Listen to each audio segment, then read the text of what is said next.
So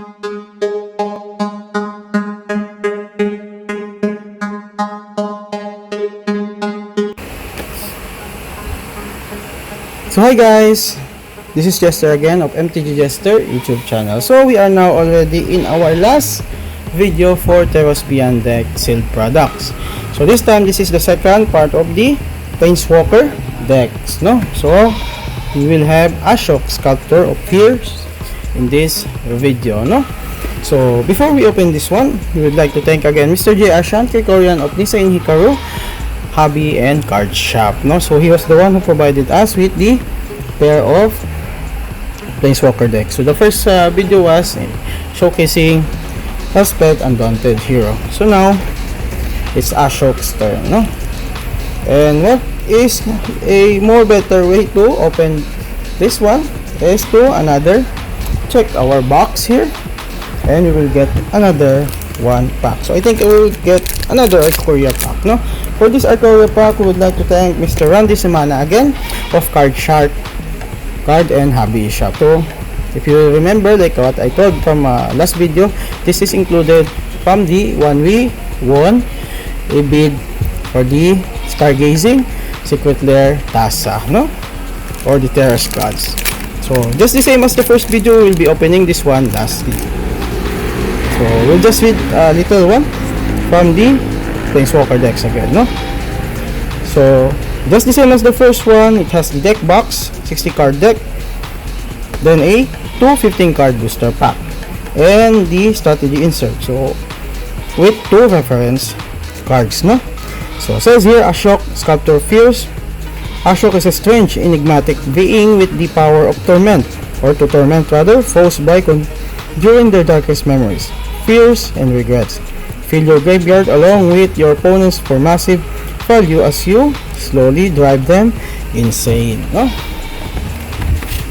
So I think we will be opening the deck now, no? A little snippet, no? Ashiok, I think in the lore, discovered Elspeth Nightmare in the Elspeth Nightmare card, no? In the Theros Beyond Death, no?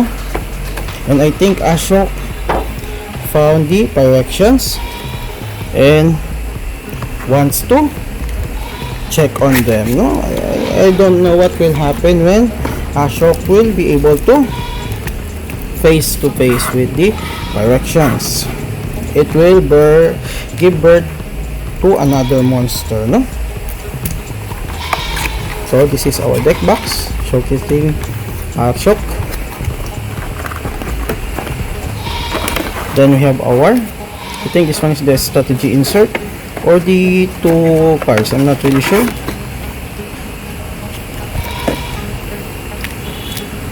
Or the 2-1 is a reference card, anyhow. So we have here the Planeswalker that held the deck is Ashiok Sculptor Fears. It's a 6 to cast for loyalty counter legendary Planeswalker Ashiok. So I think this is the, I'm not really sure, but I think this will be the 5th copy of Ashiok card, no? 5th or 6th, like this. It's a 4 loyalty counter legendary Planeswalker Ashiok. You can pay 4 generic and 1 set of Dimir colors for it, no? It has the +2 ability of draw a card. Each player puts the top 2 cards of their library into their graveyard. Also has the -5 ability of put target creature card from a graveyard onto the battlefield under our control. And lastly, its ultimate is -11 loyalty counter. Gain control of all creatures target opponent controls, no? So there we go. Then we will read something here in our reference card, no? So here again, what are the Planeswalkers and how to play it. So we'll just read a little background from Ashiok. So it says here, Ashiok Sculptor Fears is a sinister being whose origins are shrouded in mystery. Possessed of terrifying nightmare magic that manifests in swirls of black smoke, drawn to Theros from parts unknown by the peculiar power of dreams and devotion. Ashiok meddles gleefully in the affairs of both gods and mortals. Equal parts studious and sadistic, They gather power for mysterious but likely malicious reasons. There we go. So, I think Ashiok, according to the lore, Ashiok is neither male nor female, no? So, it doesn't have gender again. I think it's somewhat the same with, somewhat or not that, because, different description. Nico Aris in the Kaldheim, which is a binary Planeswalker, no? Neither a he nor a she also. So here we will check the Planeswalker deck, no? We already saw the Planeswalker and now we will just dive into the deck. So this has, I think this one is the strategy insert. Two of those we have. So just keep it here. Then our first rare here is a Gravebreaker Lamia. I'm not really sure if we got this one, but we will just read it, no? So if I have to cast 4/4 enchantment creature, Snake Lamia.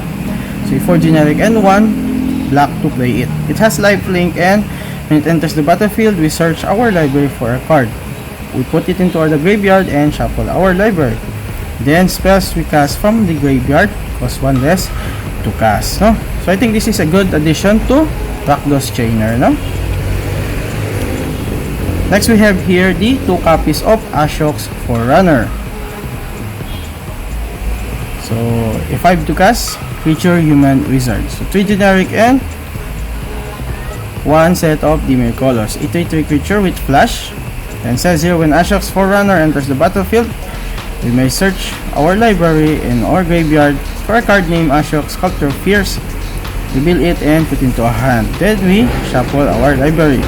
The Forerunner says here, every dream is a doorway. So next we have here, it's Elite Instructor. So it to cast 2/2 creature, no? So we don't need to read it because it's just a common card. Next we have here a really dark image of Timaret chosen from Death in Showcase. I think we also had this one from our drop box, so we will not needed to read this one anymore. We'll just keep it here in our legend pile, no? Then another Elite Instructor, so making it pair. Heavier Towering Wave Mystic, 3 cards or 3 copies. So I think this will be our first word of this video. It's Mystic, no? So Towering Wave Mystic is a 2 to cast 2/1 creature Merfolk Wizard. 1 generic and 1 blue to play it. Says here, when it deals damage, target player mill that many cards. Says here, Tassa's favor followed him to the underworld. Even the waves of Nerono obeyed his will. So that is our first word, Mystic. Next we have here 2 copies of Parikos Spawn. And this will be also our second word, no? Spawn.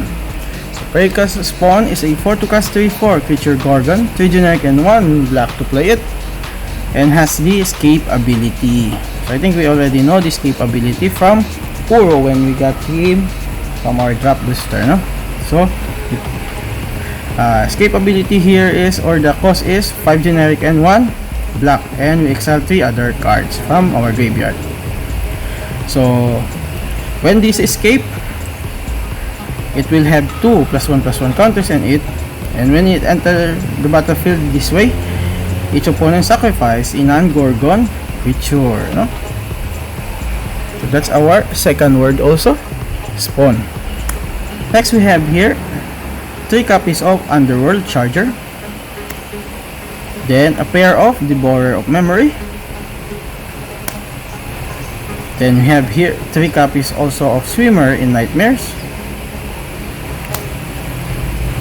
Then we have here set of Mine Rock Harpy as our last first set of the commons and uncommons, and this will be also our third word, no? So Mine Rock Harpy. So our third word will be Rock with the W. So Mine Rock Harpy is a 4 to cast 3/2 enchantment creatures Harpy. So 3 generic and 1 black to play it. It has flying, and at the beginning of combat on our turn, each player mill 3 cards, no? So Harpies are among the most detested creatures in all of Theros, and they thoroughly deserve it. This will be our third word, rock. So here we have our basic lands. So I think we have island here. So 11 islands with 2 art.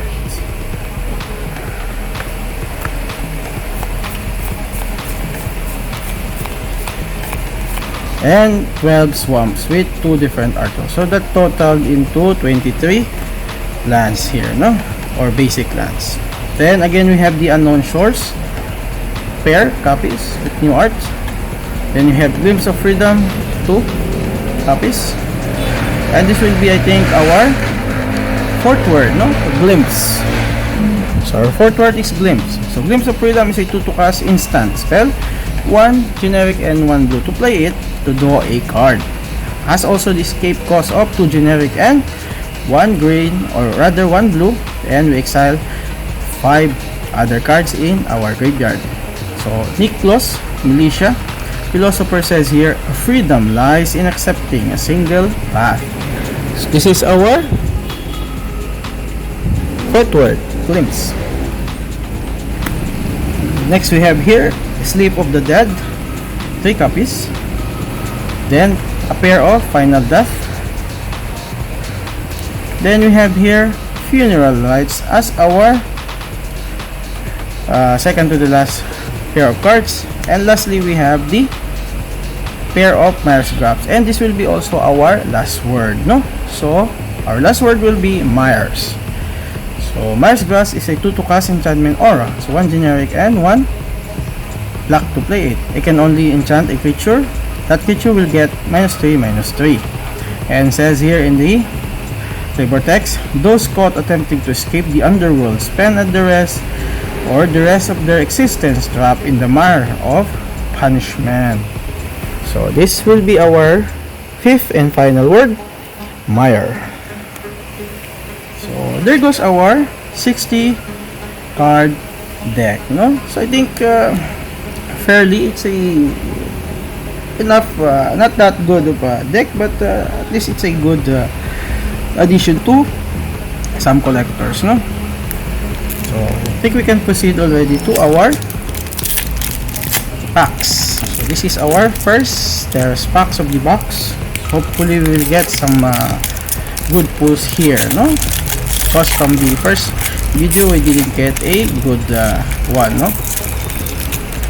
Hopefully here we will get some mythic or some good others, no? So I think this we will also get the rare at the bottom, no? We'll just get the token. So we have here a gold colorless token that says we sacrifice this one to add mana of any color. So I think this is the one, our rare. Oh, we got a mythic, so I think we are getting our land here. So that is my fault, no? So our constellation land is a island, and thankfully we got another mythic here, no?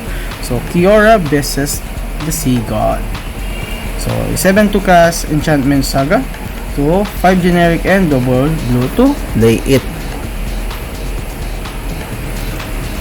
So as this saga enters the battlefield, and after we draw, after our draw step, we add a lore counter and we sacrifice it in the last ability of it, no? So in this case it has 3, no, ability. So first ability is create an 8/8 blue kraken creature token with hexproof. Second one is tap all non-land permanents target opponent controls.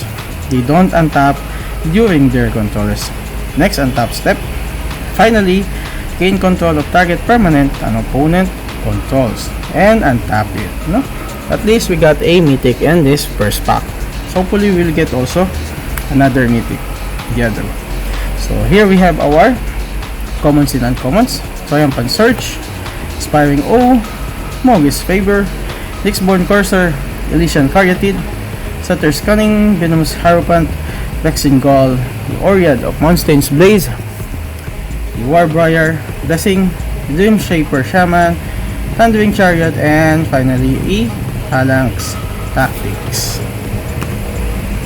Next we will have our pack. So this will be our token, human soldier 1/1. Then I think this is our constellation land. It's a forest. I'm seeing I think I saw a legendary, no? Hopefully it's a good legendary. So we will just put it like this here. We'll just open it after.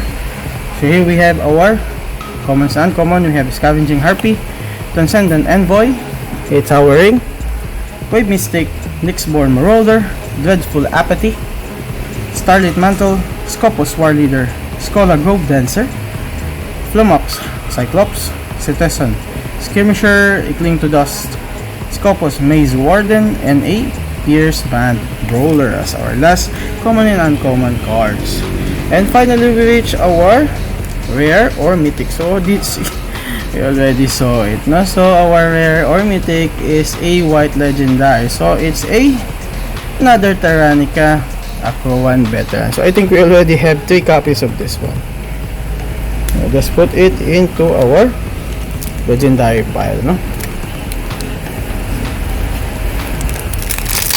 So we are finally here in the Ikoria pack. The Ikoria pack showcase the first rare, or the rare in the face or the top, no? So we'll just cover it after. So here we have human wizard and an advertisement of D&D wizards, no? Theros. Human wizard 1/1. So I think this will be our rare. We'll just keep that one. Oh, again it's a land here. So this is a dismal black backwater with new art. So our rare is Labyrinth Raptor, no? So I think we already checked this one. I'm not really sure. We'll just read it again. So Labyrinth Raptor is a 2/2 cast 2/2 creature nightmare dinosaur. So 1 set of black in colors. So it has menace, and whenever a creature we control with menace becomes black, defending player sacrifice a creature blocking it. Then it has the cost of, we pay 1 set of practice colors. Creatures we control with menace get +1/+0 until end of turn, no? There we go. That's our rare. Then we have the commons and uncommons. Migration Path, Primal Empathy, a Showcase Regal Leosaur. So it's a 2/2 cast 2/2 creature dinosaur cat. So 1 set of Boros in colors. Has the mutate cost of 1 generic and either double white, double red, or 1 set of Boros colors also. And says here, when this mutates, other creatures we control get +2/+1 until end of turn.